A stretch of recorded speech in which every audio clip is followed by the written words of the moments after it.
Graças a Deus, meus irmãos, é um grande privilégio estar aqui de volta, pregando a palavra do Senhor, mesmo que na penúltima semana de férias. E sem mais delongas, eu queria pedir que vocês abrissem as suas Bíblias no Evangelho de Marcos, o Evangelho segundo escreveu Marcos, no capítulo 15, para que a gente possa ler dos versos 22 até o verso 39.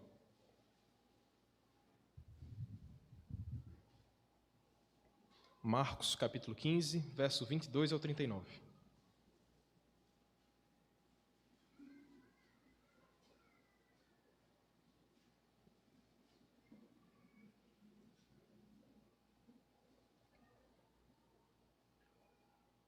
Diz assim a palavra do Senhor. E levaram Jesus para o Gólgota, que quer dizer lugar da caveira. Deram-lhe a beber vinho com mirra, ele, porém, não tomou.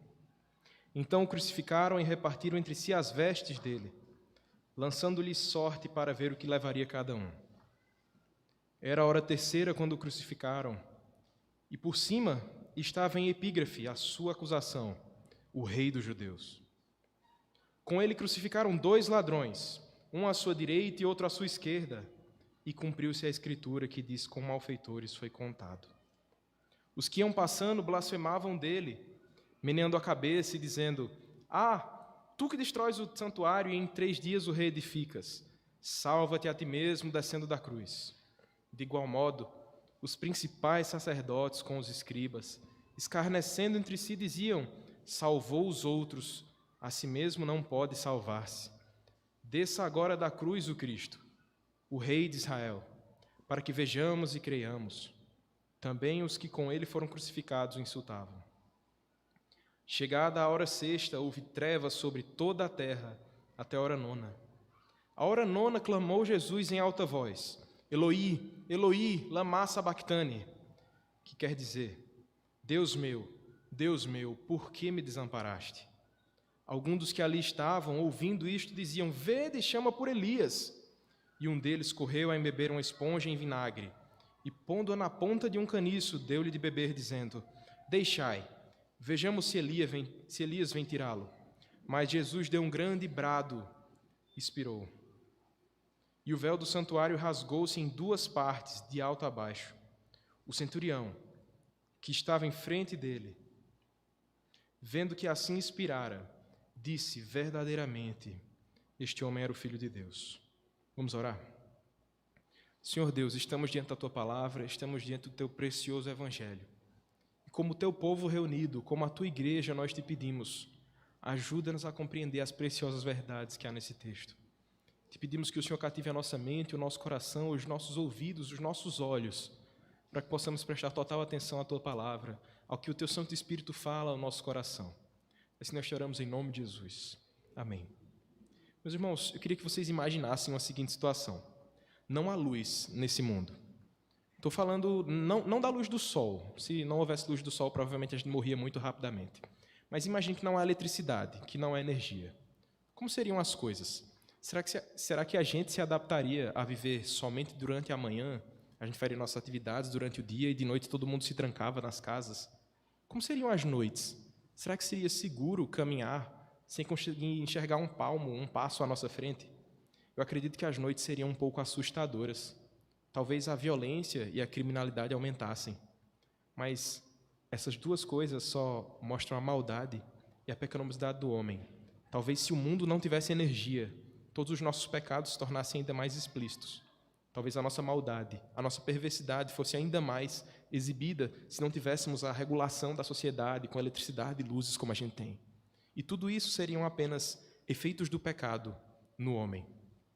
O livro de Marcos, o evangelho que a gente está aqui com ele aberto, é o evangelho talvez o mais curto. É o evangelho aos gentios, especialmente ao povo de Roma. E Marcos é provavelmente o mais simples ao escrever o relato do evangelho.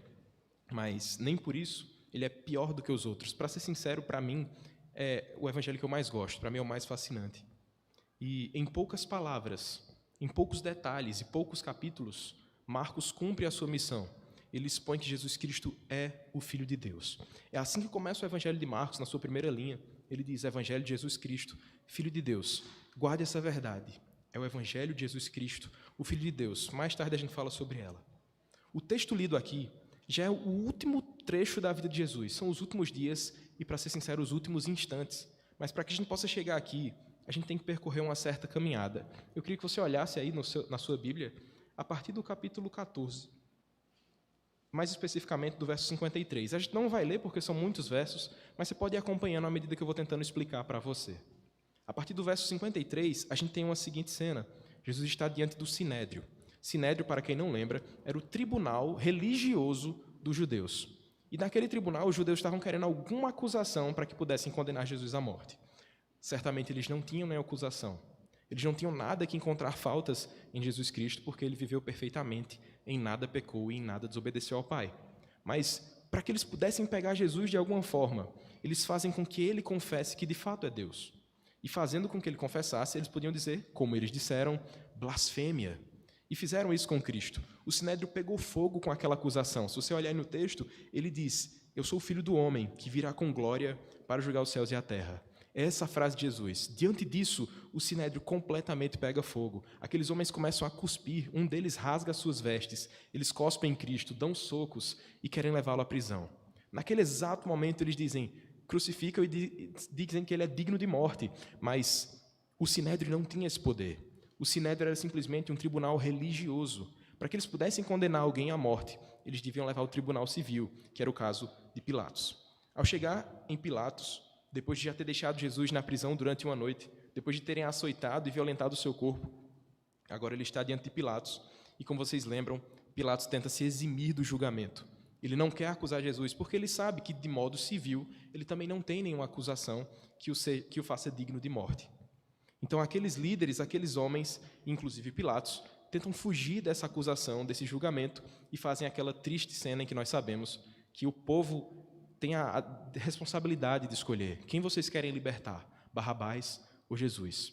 Diante daquela situação, o povo completamente corrompido, com a sua mente maligna, cheia de pecado, escolhe a libertação de Barrabás. Mas e Pilatos, um governante? Ele liberaria o culpado e condenaria o inocente? É aí que chegamos, de fato, ao texto que nós lemos hoje. Chegamos ao capítulo 15, a partir do verso 22, para que nós possamos nos deparar com essa multidão de pessoas repletas de pecado. Nós vemos até aqui juízes relapsos, líderes religiosos corrompidos, uma multidão clamando por violência, uma multidão clamando para que seja livre o culpado e culpado o livre. Nós temos toda essa situação de pessoas manchadas por efeitos do pecado no homem. Então, vamos analisar primeiramente o primeiro efeito do pecado no homem que é manifesto nesse texto. Nós vemos esse efeito dos versos 22 até o verso 32. É o efeito da malignidade na mente. Vamos ler novamente esses versos. Queria pedir a ajuda de vocês para que a gente possa ler do verso 22 até o 32 em uma só voz. E levaram Jesus para o Gólgota, que quer dizer, lugar da caveira.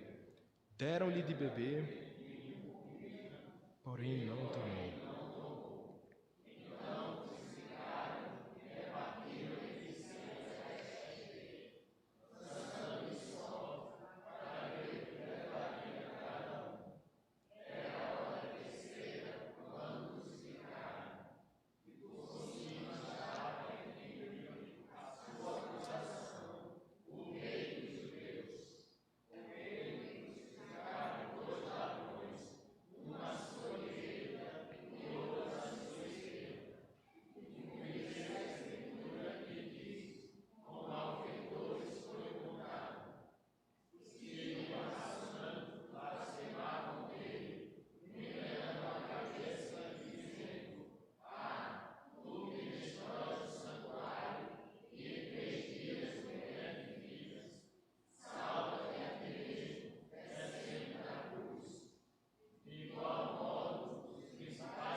Bom, a gente não sabe ao certo porque esse lugar se chamava Lugar da Caveira.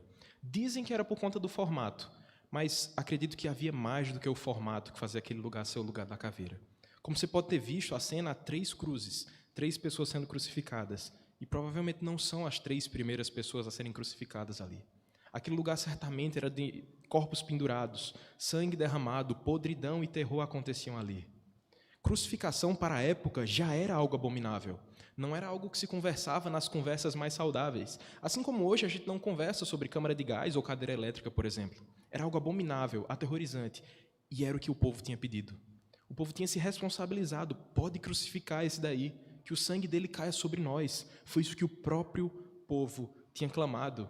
E para ser pior ainda a situação, é oferecido vinho e mirra a Jesus Cristo. A junção do vinho com a mirra provocava um efeito analgésico por entorpecimento.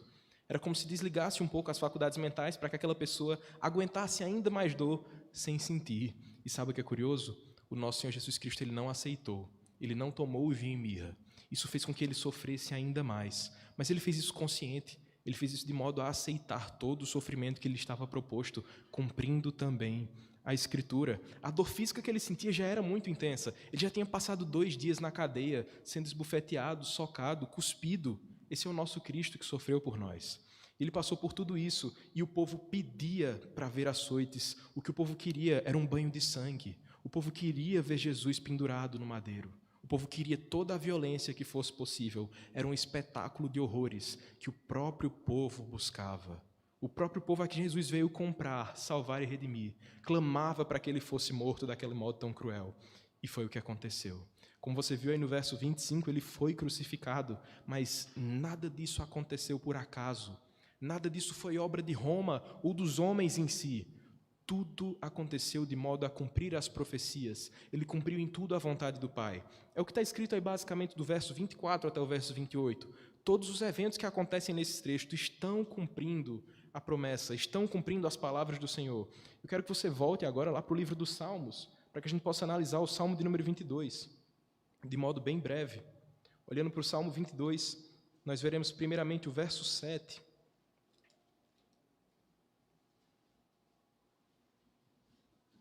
Salmo 22, verso 7 diz o seguinte: todos os que me veem zombam de mim, afrouxam os lábios e meneiam a cabeça. Olha o verso 14 agora. Ele diz: derramei-me como água e todos os meus ossos se desconjuntaram.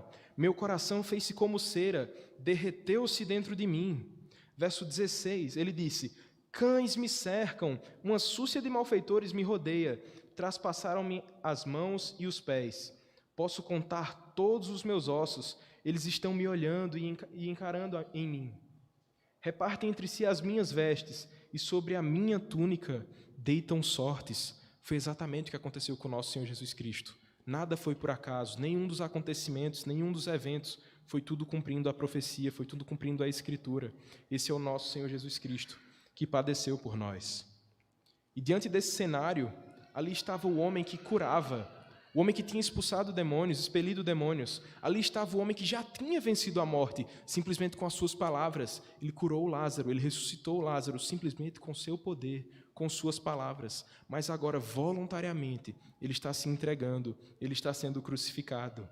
E diante disso, a gente tem ainda a imagem de um governante que não é isento de culpa em tudo isso. Apesar de ser da vontade de Deus, os homens têm sua responsabilidade e têm sua culpa nisso. Pilatos estava consciente de que Jesus era inocente. Ele não tinha nada que lhe culpasse de tal forma a ser crucificado.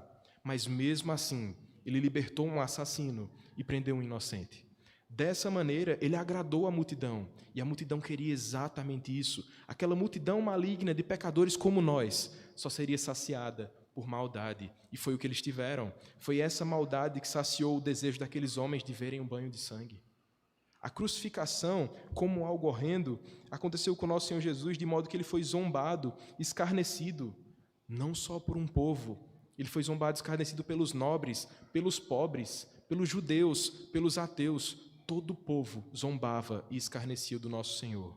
A maldade estava escancarada, não havia um homem ali que escapasse. Todos estavam zombando, em sua mente e em seu coração havia simplesmente e puramente pecado. Todos os homens estavam cumprindo a profecia, o que já havia sido dito no Salmo, ele estava cercado de cães, de zombadores. Foi isso que aconteceu, de tal modo que até os que estavam pendurados com ele também zombavam e insultavam. Esse é o nosso Senhor que sofreu. Mas eu quero que você olhe agora especificamente para os versos 30 a 32. Nesse trecho aí do texto, nós vemos a última tentativa de Satanás de vencer o nosso Senhor. Ao dizer, salva-te a ti mesmo descendo da cruz, eu sei, não é Satanás que está falando, é o povo. Mas a maldade do povo zombando de Cristo nada mais era do que um eco do que o próprio Satanás estava desejando. Se Cristo descesse da cruz, como o povo gritava, ele não poderia nos salvar. Se Cristo descesse da cruz, nós desceríamos ao inferno. Se Cristo tivesse descido da cruz, nós não poderíamos subir aos céus. E foi porque ele subiu à cruz que nós temos a certeza que um dia subiremos aos céus. Esse é o nosso Senhor Jesus, que sofreu por nós, para que pudéssemos vencer o maligno como ele estava vencendo. Aquele povo estava ecoando a voz de Satanás e Cristo resistiu, suportou toda a dor em nosso lugar. Meu irmão, a cruz sempre foi o plano de Deus. A cruz nunca foi o plano B. É pela cruz que nós somos redimidos. O pecado fez com que a cruz fosse necessária, mas esse sempre foi o plano de Deus para redimir o seu povo. A grande questão é que o pecado também fez com que aquele povo que estava ali acompanhando aquele espetáculo horroroso gostasse de ver aquilo.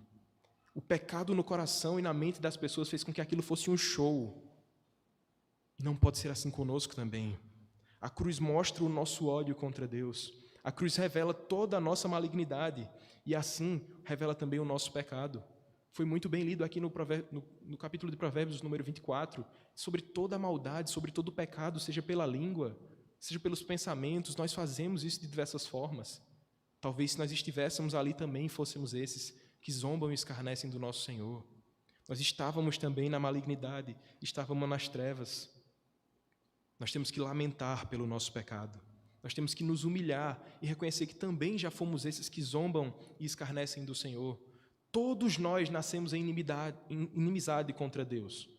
Todos nós já pecamos contra esse Deus que é santo, santo, santo. E eu tenho certeza que você se incomoda muito ao ver esse relato. Eu tenho certeza que você não fica feliz ao ler que Cristo foi açoitado, que cuspiram no seu Salvador. Mas o seu pecado, o meu pecado, é muito semelhante. Nós não podemos terceirizar a culpa e dizer que só esses homens fariam isso. Talvez nós também fizéssemos. Com nossos pecados, nós também fazemos isso. Devemos entristecer o nosso coração quando pecamos. Devemos lembrar do Cristo que padeceu, para que não vivamos dessa maneira. Para que nunca nos alegremos com a crucificação do modo que foi. Para que a crucificação nunca nos dê prazer, mas esperança. É a vida de Cristo sendo entregue para que nós possamos viver. E assim nós estamos diante do primeiro efeito do pecado nos homens. Toda a maldade que nós vimos aqui. Esse é o primeiro efeito do pecado na mente humana. Agora chegamos então ao segundo efeito do pecado, que eu gostaria de destacar, dos versos 33 até o verso 36. Vamos ler esse texto. Diz assim: chegada a hora sexta, houve trevas sobre toda a terra até a hora nona. A hora nona, clamou Jesus em alta voz: Eloi, Eloi, lama sabactani, que quer dizer: Deus meu, por que me desamparaste? Alguns dos que estavam ali, ouvindo isto, diziam: vede, chama por Elias. E um deles correu a embeber uma esponja em vinagre, e pondo-a na ponta de um caniço, deu-lhe de beber, dizendo: deixai, vejamos se Elias vem tirá-lo. Para que a gente possa entender um pouco do que estava acontecendo, a hora sexta seria mais ou menos o meio-dia, porque para o povo daquela época, o dia começava às 6 horas, quando o sol aparecia, então eles começavam a contar as suas horas dali. Então, por volta do meio-dia, acontece tudo isso aqui. Ao meio-dia, vem grandes trevas sobre toda a terra. O sol se escurece de tal forma que todos os homens só conseguem enxergar a escuridão. E é exatamente a escuridão, o segundo efeito do pecado que eu quero destacar nesse texto. Aqueles homens estavam diante de uma simples noite ao meio-dia. O sol se escureceu de tal forma que nada era possível enxergar, mas aquilo não era um evento natural. Aquilo não era um eclipse solar, aquilo não era um eclipse lunar, seja qual for. Aquilo não era uma tempestade de areia. Ali era um lembrete do que tinha acontecido já anteriormente no Egito. Em Êxodo capítulo 10, verso 22, você deve se lembrar do que aconteceu. A 9ª praga do Egito foi exatamente essa. Houve trevas que duraram 3 dias, de tal modo que as pessoas não conseguiam ver um palmo à sua frente. E estava acontecendo novamente. Mas se você é bom de memória, você lembra o que aconteceu exatamente após a 9ª praga? Veio a 10ª. E a 10ª praga foi a morte dos primogênitos. Mas sabe qual o primogênito que morreu aqui dessa vez? Não foi o primogênito dos homens. Não foi o meu primogênito, nem o seu primogênito, mas o primogênito de Deus. Foi o Filho amado, o Cordeiro de Deus que tira o pecado do mundo. Ele que foi o primogênito que morreu dessa vez. O sacrifício que valeu por todos os outros. Ele estava se entregando nesse exato momento. Na Bíblia, a presença de trevas no céu, sobre a terra, sempre indicam a ira de Deus de alguma forma. E sobre quem era a ira de Deus? Sobre o seu próprio Filho.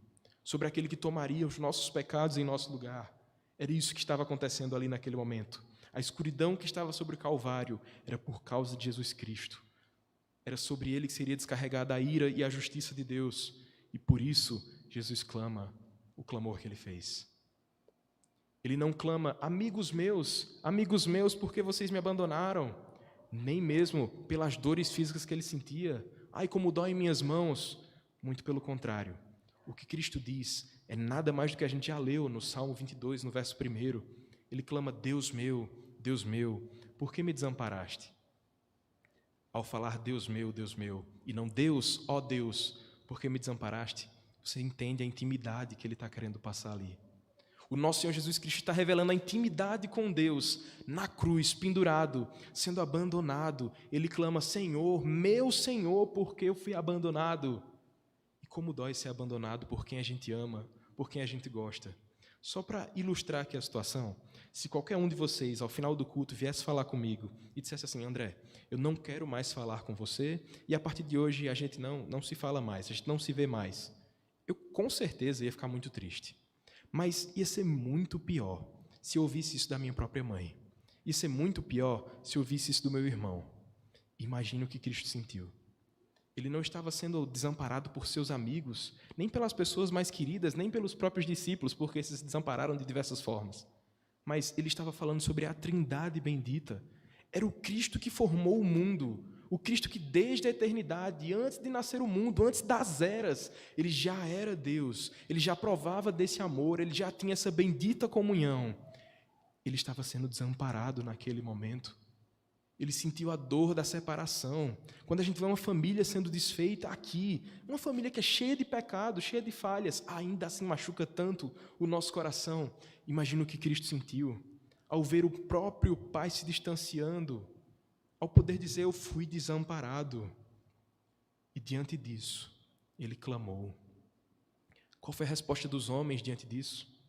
Nem mesmo na sua morte, nem mesmo na sua dor, em seus últimos clamores, o povo conseguiu entender o que Cristo estava falando. Naquele momento, ele é zombado mais uma vez. Os homens disseram, olha lá, está chamando Elias. Vamos ver se Elias vem salvar ele agora. Ele salvou tantos outros e agora não se salva, vê se Elias vem salvar. O povo zombava e escarnecia mais uma vez, de tal modo que tentaram oferecer vinagre numa mistura aqui, para que ele sofresse ainda mais. Eu acho que ninguém aqui tem o costume de beber vinagre, não é algo muito gostoso, especialmente se você estiver sangrando, especialmente se você estiver numa cruz pendurado. E era o que estava acontecendo. Colocaram vinagre em sua boca para que seu sofrimento fosse ainda maior, para que ele sofresse e tivesse mais angústia. E sabe o que isso revela? Que aquelas trevas que estavam no céu não estavam somente no céu, mas cobriam também os olhos, a mente, o coração de todos aqueles homens. A escuridão não era somente na terra geográfica, mas em cada coração. Aqueles homens já viviam nas trevas e não se davam conta disso.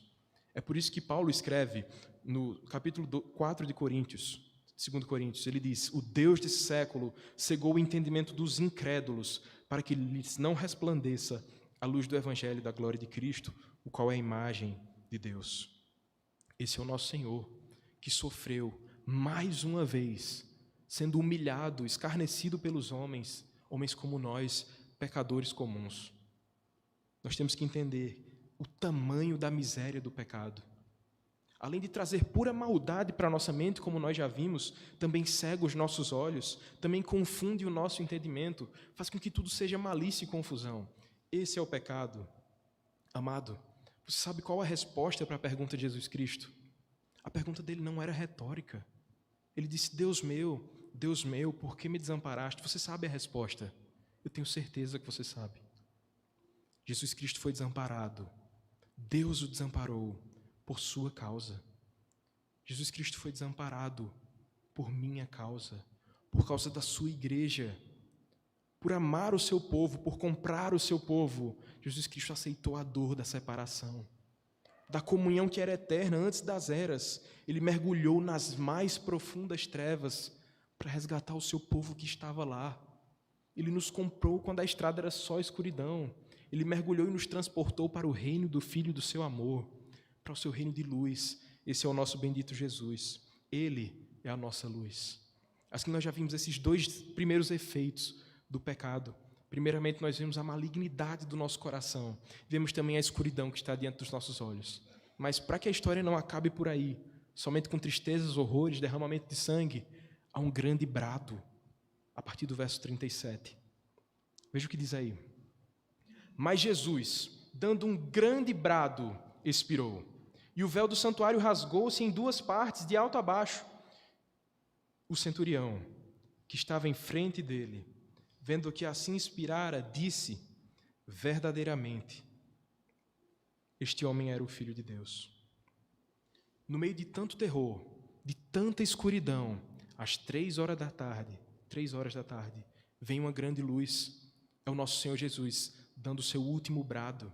Isso é muito controvertido, isso é muito paradoxal. Como alguém já vinha sofrendo 2 noites, com seu corpo sangrando, espinhos em sua cabeça, toda essa tortura, todo o drama da cruz, toda a paixão de Cristo, como sabemos, ou como Mel Gibson relatou em seus filmes.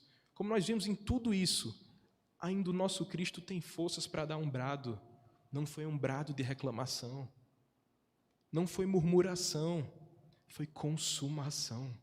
O nosso Senhor Jesus Cristo na cruz estava consumando. Aquele brado era: está consumado, está pago, está acabado. Cristo morreu a nossa morte. E Ele fez isso para que nós pudéssemos ser salvos. Salvos da nossa própria maldade, da cegueira dos nossos olhos, do juízo de Deus que cairia sobre nós, salvos da condenação, salvos da ira. Por causa dele, agora nós podemos viver na luz. Mas como é que a gente sabe se isso deu certo? Como é que a gente sabe se isso funcionou? Será que aquilo ali não serviu para salvar só 10% do povo que a gente acredita? A resposta está nos versos seguintes. Olha o verso 38. O véu é rasgado. Eu tenho certeza, como Itiel falou aqui, que vocês estudam muito a Bíblia, conhecem muitas histórias, e vocês lembram o que era o véu? O véu separava o santo lugar do santo dos santos. Aquele não era um véu fininho como um pano. Era tão espesso quanto uma parede. Ele separava não só fisicamente o local, mas espiritualmente também. Do santo lugar para o santo dos santos, em que o véu separava, só um homem passava. Uma vez por ano, esse era o sumo sacerdote, e lá ele entrava para oferecer sacrifícios no propiciatório. Uma vez por ano. E mesmo esse homem que tinha o direito de entrar lá, tinha tanto medo, que ele ia com um cinto com sino na sua cintura, para que caso o sino parasse de fazer barulho enquanto ele movimentava as coisas e fazia todo o ritual, e morresse ali, o povo nem entrasse para buscar, só puxasse pela corda. Agora, quando o nosso Senhor Jesus Cristo morre, esse véu se rasga de cima a baixo. Isso não é uma alegoria, isso não é uma ilustração, aconteceu de fato.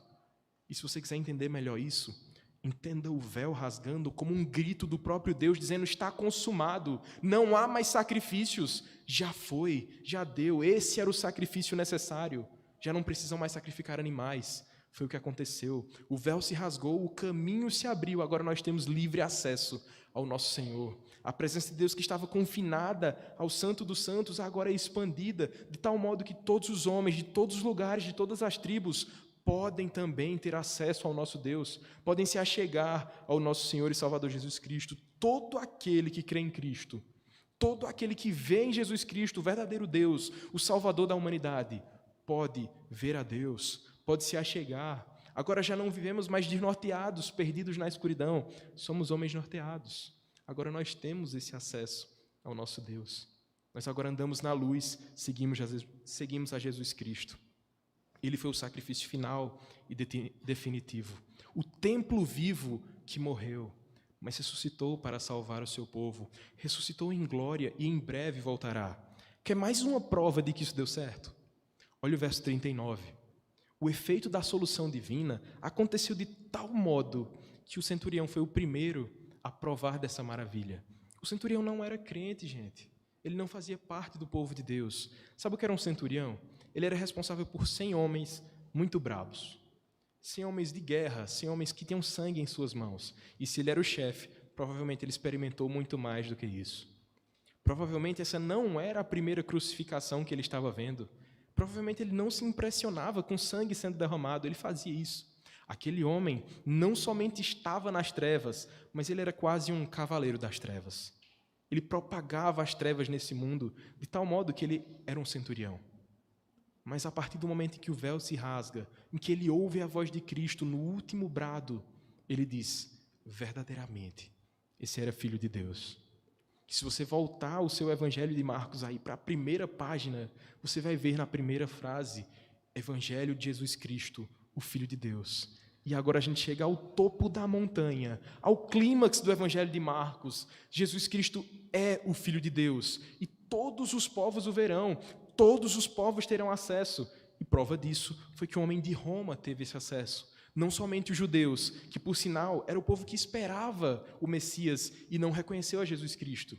E dentro dos romanos, o primeiro a reconhecer na cruz foi o próprio centurião que estava encarregado da crucificação. Aquele homem que tanto fez mal, agora via pelos olhos de Cristo, ele via a luz do Salvador e certamente reconheceu como nós também devemos reconhecer. Jesus Cristo é o Filho de Deus, todos os homens reconhecerão. Essa é a grande verdade do cristianismo. E o cristianismo, por sinal, é muito paradoxal, não? Quantos livros você já deve ter lido, quantos gibis, quantos filmes, quantas séries você viu em que há um personagem heróico, talvez o Capitão América, o Superman, qualquer um deles, e nenhum deles faria o que Jesus Cristo fez. Eu tenho certeza absoluta que você não conhece um herói, nem nas melhores narrativas, que viveu perfeitamente, que em nada pecou, que teria poder para vencer todos os homens, todos os vilões, mas voluntariamente ele aceitou ser derrotado, voluntariamente ele se entregou, não pelos bonzinhos, não pelos mocinhos. Jesus Cristo se entregou pelos vilões. Nós somos esses vilões da história. Ele se entregou por nós. Nem os melhores heróis faziam isso. Meu irmão, somente Jesus, somente o nosso Salvador se entrega por alguém que o fez tanto mal. Somente o nosso Senhor Jesus se entrega por inimigos. E, de fato, o pecado é essa lástima, que nos faz viver perdidos na escuridão, que nos faz viver na maldade, mas em meio à nossa escuridão, raiou o sol da justiça. Esse é o nosso Senhor, que quando a nossa estrada era só perdição, quando seguíamos os prazeres da carne, que buscávamos as nossas próprias lascívias, o que nos dava alegria nesse mundo, Ele iluminou a nossa estrada e nos chamou. Nós precisamos fazer a mesma confissão que o centurião fez. Todos nós precisamos dizer, aquele é o Filho de Deus, aquele é o Cordeiro de Deus enviado que tira o pecado do mundo. Mas a grande questão é que, normalmente, nós nos comportamos como as outras pessoas que estavam ali. Nós vemos sobre Jesus Cristo, ouvimos sobre Jesus Cristo, lemos sobre Jesus Cristo, mas muitas vezes o nosso coração não se move a reconhecer que de fato ali é o Salvador, que aquele é o bendito Senhor, o soberano sobre todas as coisas. Lembre, ter Cristo como Senhor e Salvador é a única forma de caminhar em luz nesse mundo. Se você não tem a Cristo como Senhor, você caminha de fato em trevas. E eu queria te fazer uma pergunta. Espero que você responda não para mim, mas para o Senhor. Você enxerga de fato a sua maldade? Nós fizemos aqui esse teste hoje com o pastor Érico, com um livro de Provérbios. Foram vários pecados apresentados ali. Eu certamente me encaixei em vários. Você olha para a sua maldade e reconhece a sua maldade. A cruz tem essa função. Ela mostra que foi pendurado o santo, o justo, o que não pecou, quando deveria ser eu pendurado ali, quando deveria ser você pendurado ali. Mas ele suportou a humilhação, ele suportou a cruz em nosso lugar. Mas eu quero te consolar também com a mesma cruz que nos mostra a nossa maldade, mostra também a bondade de Deus, mostra a misericórdia e a graça do Senhor, ao fazer com que o seu Filho, o seu único Filho, o Filho do seu amor, se entregasse por nós. Aquele é Jesus Cristo. E sobre a sua cruz havia escrito Rei dos Judeus. Qual seria a sua acusação na cruz? Talvez você agora tenha pensado em diversos pecados. que você cometeu ao longo de sua vida. E todos eles poderiam sim ser usados para te condenar à morte. Todos eles te levariam rapidamente para o inferno. Mas se você tem a Jesus Cristo, se você reconhece que aquele sacrifício foi por você, que o sangue de Cristo te lava de toda a maldade, de toda a condenação, talvez na sua cruz tivesse escrito: servo do rei dos judeus, filho do rei dos judeus, e isso basta. Nós não precisamos de glória e honra aqui nesse mundo, basta que sirvamos a Cristo de fato. Meu irmão, nos dias em que nós vivemos, as pessoas não sabem de fato o que é viver na escuridão. Nós não sabemos. Onde a gente está tem luz o tempo todo. A gente não costuma viver tateando no escuro aí, rodando sem qualquer luz. Na verdade, a gente tem luz no nosso bolso, a gente pode ligar uma lanterna, a gente tem tanta tecnologia, tanta informação, mas ainda assim, com tudo isso, é possível viver na escuridão. É possível viver de tal modo a caminhar desnorteado e perdido. Muitos homens são assim. As trevas espirituais são naturais a todo homem. Trevas espirituais são basicamente viver de costas para Deus, e já nascemos assim. Nenhum de nós nasceu glorificando a Deus. Nós fomos chamados pelo poderoso Espírito Santo, pelo sangue de Cristo derramado, nós somos comprados. Mas eu quero te dizer que se você ainda não tem essa paz, que se você ainda não caminha nessa luz, Jesus Cristo ainda é o mesmo. O sangue dele também serve para você. Basta que reconheçamos o nosso Senhor e Salvador, basta que confiemos em Cristo de tal modo que possamos clamar como o salmista exclamou. A palavra do Senhor é lâmpada para os nossos pés e luz para o nosso caminho. É pela palavra de Deus que conhecemos o que Cristo fez, conhecemos quem Ele é e podemos viver de modo agradável ao nosso Senhor Jesus. Sabe o que isso quer dizer na prática? Sabe o que o sacrifício de Cristo quer dizer na prática para você? Que mesmo que o céu se feche de tal modo que tudo pareça escuridão, que mesmo que os temores do mundo venham te cercar, que mesmo que todos os inimigos, que o próprio diabo esteja ao teu redor, que mesmo que o diagnóstico de uma doença difícil venha, que você seja submetido a uma cirurgia delicada, mesmo que a morte bata na sua porta, e que tudo isso pareça escuridão, ainda assim você deve lembrar, Ele venceu a escuridão, Ele venceu a morte. As trevas duraram só um período. Às 15h houve luz. O nosso Salvador venceu a escuridão. Ele venceu o próprio diabo. Ele venceu a morte. Ele venceu tudo isso por você, por mim. Em tudo Ele honrou ao Senhor. Em tudo Ele amou a sua igreja. Esse é o nosso Senhor Jesus Cristo. Ele é Rei. Ele morreu para nos salvar. Ele vive e em breve voltará. E até lá, nós devemos permanecer firmes, lembrando do sacrifício que foi feito na cruz, lembrando daquele calvário sangrento, do local da caveira, de tudo o que aconteceu ali, de toda a humilhação, de todo o escárnio. Sabe para quê? Para que a gente não viva da mesma forma, para que a gente busque viver em santidade, em santificação, em gratidão, porque essa é a única resposta que nós podemos dar ao nosso Deus. O próprio salmista disse: o que darei por tantos benefícios concedidos a mim? Nada. Eu não posso dar nada ao Deus que tem tudo, mas eu posso tomar o cálice da salvação. Eu posso viver em gratidão, honrando ao Deus que me amou, honrando ao Deus que nos comprou, que formou a sua igreja amada. Esse é o nosso Senhor Jesus Cristo. Viva por Cristo, porque Ele te resgatou do império das trevas. Somente Ele pode corrigir os efeitos do pecado na nossa mente. Somente Ele pode nos livrar da maldade que há em nós. Somente Ele nos arranca da escuridão e nos traz para o seu reino de luz. Vamos orar.